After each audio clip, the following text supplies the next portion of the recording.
గురుగారు. నమస్కారం అమ్మా. గురుగారు, ప్రతి ఒక్కరికి కూడా జన్మదినం అనేది సంవత్సరంలో ఒక్కసారే వస్తుంది. కానీ మన హనుమంతుల వారికి మాత్రం సంవత్సరంలో 2 సార్లు హనుమాన్ జయంతి ఉత్సవాలు జరుపుకుంటూ ఉంటాం. నిజంగా హనుమంతుల వారికి 2 జన్మదినాలు ఉన్నాయా గురుగారు? అలా ఎలా సాధ్యమవుతుంది?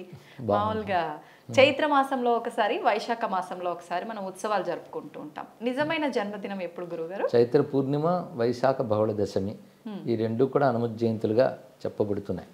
అయితే మార్గశిర మాసంలో కూడా ఒక హనుమదారాధన, హనుమత్ జయంతిని చెప్పబడుతూ ఉన్నాయి. అంటే వీటి భేదాలు ఎలా ఏర్పడ్డాయని ఆలోచిస్తే వాల్మీకి రామాయణంలో మాత్రం హనుమంతుడు ఏ తిథిలో పుట్టాడో చెప్పలేదు. రాముడు ఎప్పుడు పుట్టాడో చెప్పారు, చైత్రశుద్ధ నవమి. అలాగని హనుమంతుడు పుట్టిన తిథి అనేది చెప్పబడలేదు.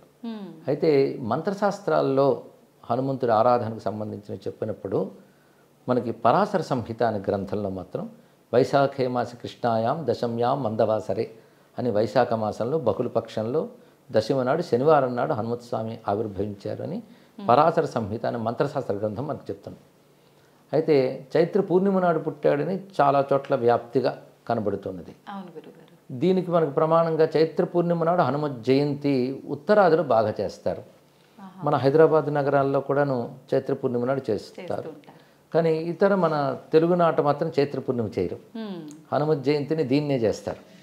దీనికి భేదం ఏమిటా అని ఆలోచిస్తే పురాణాల్లో చెప్పిన దాని ప్రకారంగా స్వామి ఆవిర్భావం అనేటువంటిది ఆ ప్రమాణం అక్కడ, ఈ ప్రమాణం ఇక్కడ గోచరిస్తుంది. మంత్రశాస్త్ర ప్రమాణం తీసుకున్నారు ఇక్కడ. చైత్ర పూర్ణిమ అనేది దేని ఆధారంగా తీసుకున్నారు అని ఆలోచిస్తే వాళ్ళ ఉపాసనా శాస్త్రాల ఆధారంగా వాళ్ళు తీసుకున్నారు. ఇందులో ఏది సత్యమై ఉంటుంది అంటే ఏదో ఒకటి కదా సత్యం కావాలి అంటే మంత్రమూర్తులు వీళ్ళు. హనుమంతుడు ఒక మంత్రమూర్తి. ఆ మంత్రమూర్తి ఋషులు చేసిన తపస్సుకి సాక్షాత్కరించినప్పుడు వారికి ఆవిర్భావం ఎప్పుడు గోచరించిందో దాని ప్రకారంగా ఆ రోజుని నిర్ణయిస్తారు.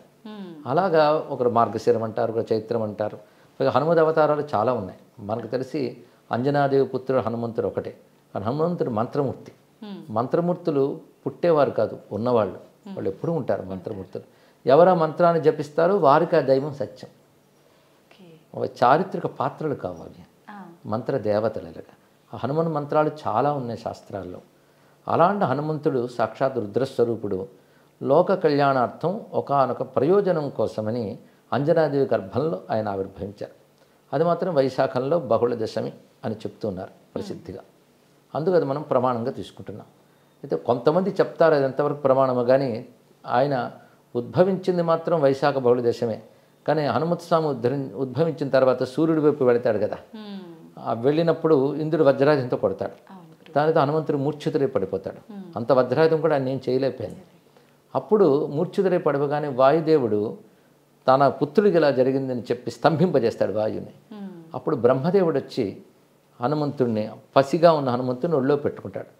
తర్వాత ఆయన చెయ్యి తీసి నిమరగానే హనుమంతుడికి మెలకు వస్తుంది.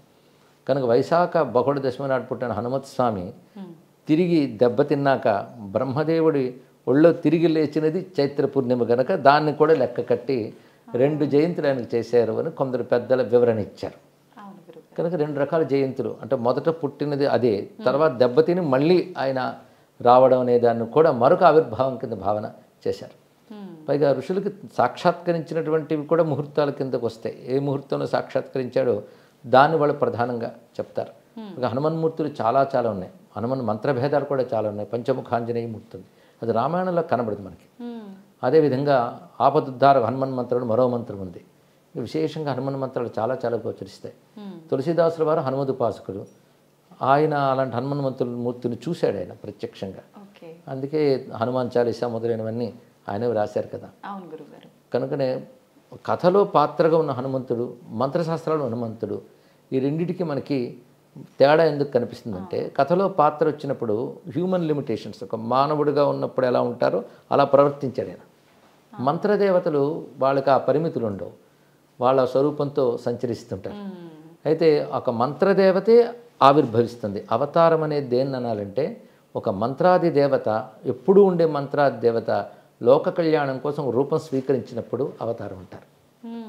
అలాగే రాముడు అంతే, ఆయన సాక్షాత్ నారాయణుడు. రామతారక మంత్రం వేదాల్లో ఉంది. ఆ తారక మంత్ర దేవతే దశరథ పుత్రుడిగా ఆవిర్భవించాడు. మనకి రామకథ ఆయన మానవుడికి వచ్చిన కానీ మనందరికీ తెలిసింది. హనుమంతుడు కూడా అంజనాదేవికి పుత్రుడిగా కలిగాడు ఆయన. ఉమ్, అంతకుముందు ఆయన మంత్రదేవత ఎప్పుడూ ఉండేవాడే. ఉండేవాడు. అయితే మంత్రదేవత అవతరిస్తే గొప్పతనం ఎలా ఉంటుందంటే మామూలు మాల్లాగే తిరుగుతున్నట్టు కనబడతారు, కానీ ఆ మంత్రశక్తి వాళ్ళు చేసే పనుల్లో కనబడుతుంటుంది. ఆ, ఓకే. అంటే హనుమంతుడు ఉన్నాడు అంటే పంచముఖాంజనేయుడు అంటాం. అవును. 5 ముఖాలు అంటే ఒకటి వానర ముఖం, ఒకటి సింహముఖం, మూడవది గరుడ ముఖం, వరాహ ముఖం, హయగ్రీవ ముఖం. 5 వదనాలు. 5 వదనాలతో భూమి మీద ఆయన తిరగలేదు, ఆయన వానర వదనంతోనే తిరిగాడు. మరి పంచముఖాంజనేయుడు ఎందుకంటే పంచముఖాంజనేయ మంత్రం ఉంది, ఆ మంత్ర దేవత మాత్రం 5 ముఖాలతో ఉంటుంది. ఆయన హనుమంతుడిగా వచ్చినప్పుడు మామూలు వానర వదనంతోనే ఉన్నాడు, కానీ ఆయన చేసిన పనుల్లో ఈ 5 దేవతా లక్షణాలు కనబడతాయి. అవునా గురువు గారు? అంటే వానరుడు పుట్టుకతోనే వానరుడు. ఇక నరసింహ స్వరూపం అంటే రాక్షస సంహారం చేసినప్పుడు ఆయన నరసింహుడిలాగా విజృంభించాడు. గరుత్మంతుడి స్వరూపం అంటే ఆయన వేగంలో ఎగిరేటప్పుడు గరుత్మంతుడు కూడా ఎందుకు పనికిరాడన్నారు. అందుకు గరుత్మంతుడి స్వభావం కూడా ఆయన చూపించాడు. అలాగే వరాహస్వామి స్వభావం కూడా చూపించాడు. వరాహస్వామి సముద్రంలో మునిగిపోయిన భూమిని ఉద్ధరించాడు. అలాగే హనుమత్ స్వామి శోక సముద్రంలో సీతమ్మను ఉద్ధరించాడు. ఉద్ధరించడమే వరాహతత్వం, అది ఆయన పనులు అది చూపించాడు. హయగ్రీవ స్వామి అంటే సర్వవేదముల యొక్క మూర్తి, ఆయన జ్ఞానం. హనుమంతుడు కూడా అంత గొప్ప జ్ఞాని, అందుకే అక్కడ హయగ్రీవ లక్షణం చూపించాడు. అంటే ఒక మంత్రదేవత అవతరించినప్పుడు ఆ మంత్ర లక్షణాలు చూపిస్తాడు అనమాట. అలా హనుమంతుడు అంటేనే ఆపదుద్ధారకుడు, ఆపదల నుంచి ఉద్ధరిస్తాడు, కార్యసిద్ధి ప్రదాత. ఇలాగ హనుమంతుడి మంత్ర విశేషాలు సుమారు ఒక 27 మంత్ర విశేషాలు ఉన్నాయి. 27 మంత్రమూర్తులు సుందరకాండలో మనకు గోచరిస్తారు, ఆయన చేసిన పనుల్లో కనబడతారు. కానీ మంత్రదేవతలు అవతరించినప్పుడు మంత్ర లక్షణం వాళ్ళ చేతల్లో చూపిస్తారు. అందుకే మనం చేతలు వింటూ ఉన్నా చదువుతూ ఉన్నా ఆ మంత్రశక్తి మనకు వస్తుంది. అందుకే హనుమత్ కథ, రామకథ కేవలం ఒక ఉత్తమ పురుషుల కథ మాత్రమే కాదు, అది మనం పారాయణం చేయడం వల్ల మహిమను చూస్తున్నాం. మహిమ మంత్రం వల్ల వస్తుంది. అంటే ఆ మంత్రము అవతరించి చేసే పని వల్ల అది మనం చదువుతూ ఉండడం వల్ల మంత్రశక్తి ప్రభావం మనపై చూపించి మహిమ కనబడుతుంది. హనుమత్ స్వామి యొక్క జయంతి విషయంలో ఇటువంటి 2 భేదాభిప్రాయాలు ఉన్నాయి. అయితే ఈ మీమాంసల కంటే ఎవరు ఏది ప్రమాణంగా ఆ జయంతిని చేసినప్పటికీ వారికి ఆ ఫలితం లభిస్తుంది కనుక 2 చేసుకోవచ్చు కూడా, తప్పేం లేదు. అయితే పరాశర సంహిత మంత్రశాస్త్ర ప్రకారం మాత్రం వైశాఖ బహుళ దశమని స్వీకరిస్తాం. అంటే ఈరోజు మనం మాట్లాడుకుంటున్న ఇది దాని గురించే, అందుకే వైశాఖ బహుళ దశం మనం స్వీకరించామన్నమాట. అయితే హనుమత్ స్వామిని ఉపాసించడం, ఆయన నామాన్ని స్మరించడం, ఆయన కీర్తిని మనం స్తుతించడం, ఇవన్నీ ఒకవైపు అయితే హనుమంతుని వ్యక్తిత్వాన్ని పరిశీలించడం చాలా అవసరం. హనుమంతుడి వ్యక్తిత్వాన్ని మనం పరిశీలించినట్లయితే అది నేటి యువతకి చాలా ముఖ్యమైన అంశం. స్వామి వివేకానంద ఒక మాట అంటాడు అప్పట్లోనే, భారతీయ యువత హనుమంతుడిని ఆదర్శంగా తీసుకోవాలి అని. ఎందుకంటే ఒక పర్సనాలిటీ ఎలా ఉండాలి అనేది హనుమంతుడిలో చూడాలి. ముఖ్యంగా శారీరకంగా గొప్ప బలవంతుడు, అది కావాలి కదా. ఫస్ట్ ఫిజికల్ ఫిట్నెస్ చాలా ముఖ్యం, అది మన ఆదర్శంగా తీసుకోవాలి. దానికి తగ్గ క్రమశిక్షణ, ఉరికిన శరీరం బలంగా ఉండాలంటే సరిపోతుందా, దానికి తగ్గ క్రమశిక్షణ, యోగము అవన్నీ ఉండాలి. హనుమంతుడు ముందు శారీరక బలం, రెండవది బుద్ధి బలం. హనుమంతుడు గొప్ప జ్ఞాని. హనుమంతుడు మాట విని రామచంద్రమూర్తి ఆశ్చర్యపోతాడు, ఇతడు బాగా చదువుకున్నాడు, అనేన బహుధాశ్రుతం, అనేక జ్ఞానం శాస్త్రములు తెలిసి. అంటే మాట బట్టే అతను ఏం చదువుకున్నాడు చెప్పారంటే రాముడు ఇంకెంత గొప్పవాడో ఆలోచించండి ఇక్కడ.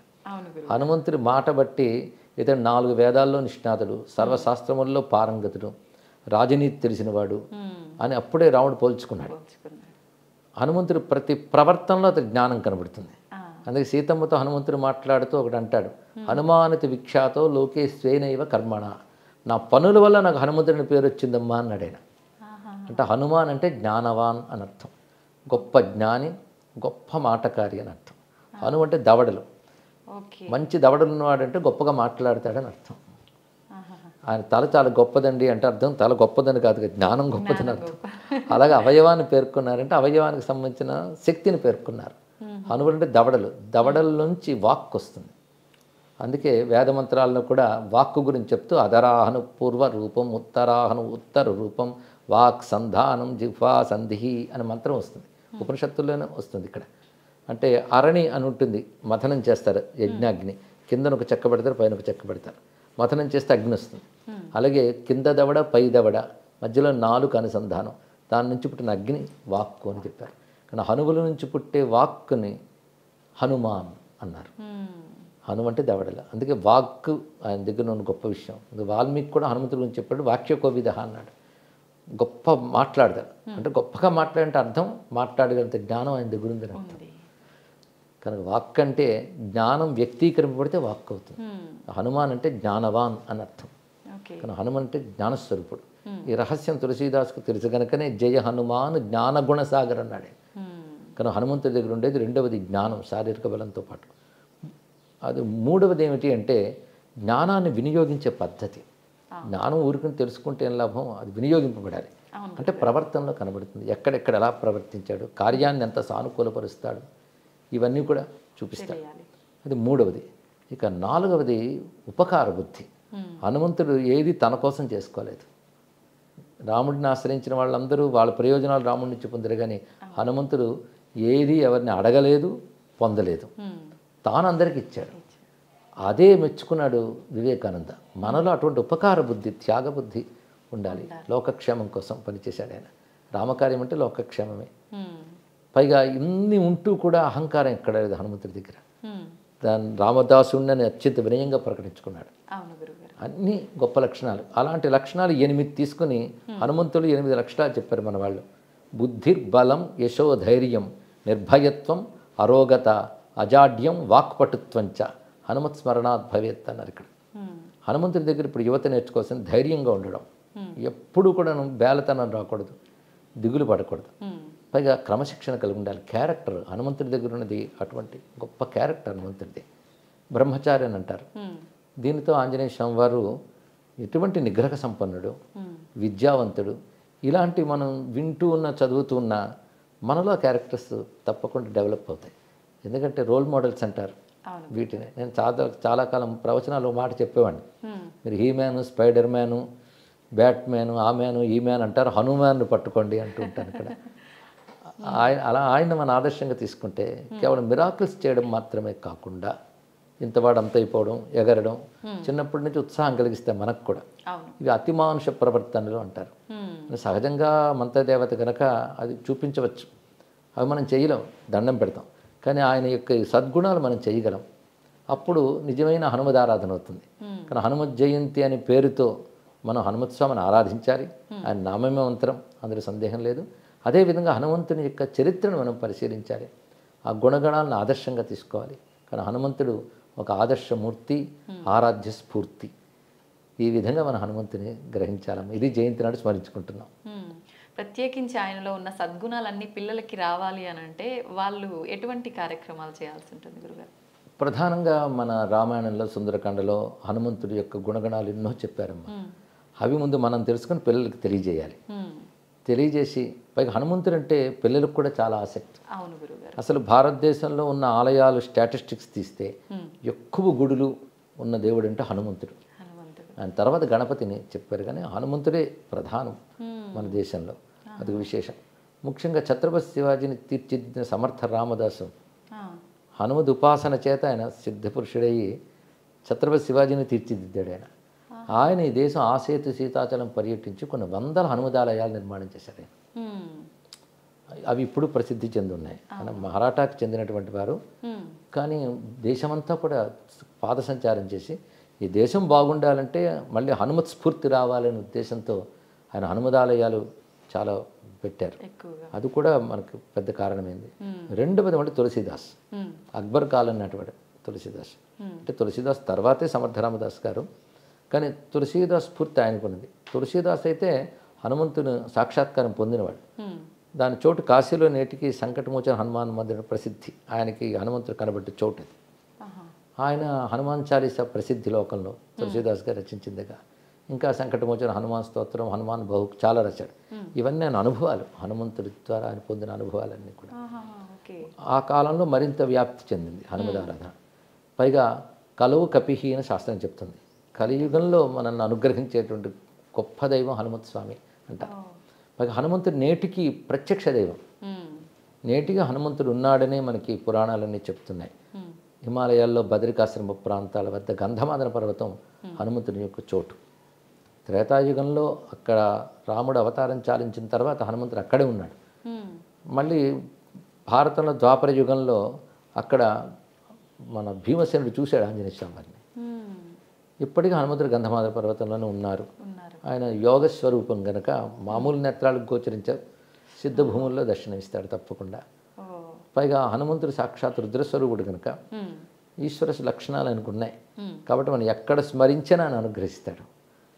అంతేకాదు రామచంద్రమూర్తి అవతారం చాలించేటప్పుడు ఉమ్, తనతో మసలిన వాళ్ళందరికీ కూడా ఆయన ఉత్తమ గతులు ఇచ్చాడు, సరియు నదిలోకి ప్రవేశింపజేసి. ఉమ్, హనుమంతుడిని మాత్రం రానివ్వలే. ఎందుకంటే నువ్వు చిరంజీవి అయ్యా, ఉండాలి ఇంకా నువ్వు అన్నాడు. ఉమ్, అది నీకున్నటువంటి వరం అది. వరం. నువ్వు చిరంజీవి, నువ్వు ఉండాలి అంటే హనుమంతుడు ఒక మాట అంటాడు, ఎంతకాలం నీ కథ భూమి మీద ఉంటుందో అంతవరకు నేను ఇక్కడ ఉంటానని చెప్పాడు. రామకథ ఇంకా ఉంది కనుక హనుమంతుడు ఇంకా ఉన్నాడు. ఉంటాడు. అందుకే మన ప్రసిద్ధిగా ఎత్ర ఎత్ర రఘునాథ కీర్తనం తత్ర తత్ర కృతమస్తకాంజలి ఉంది.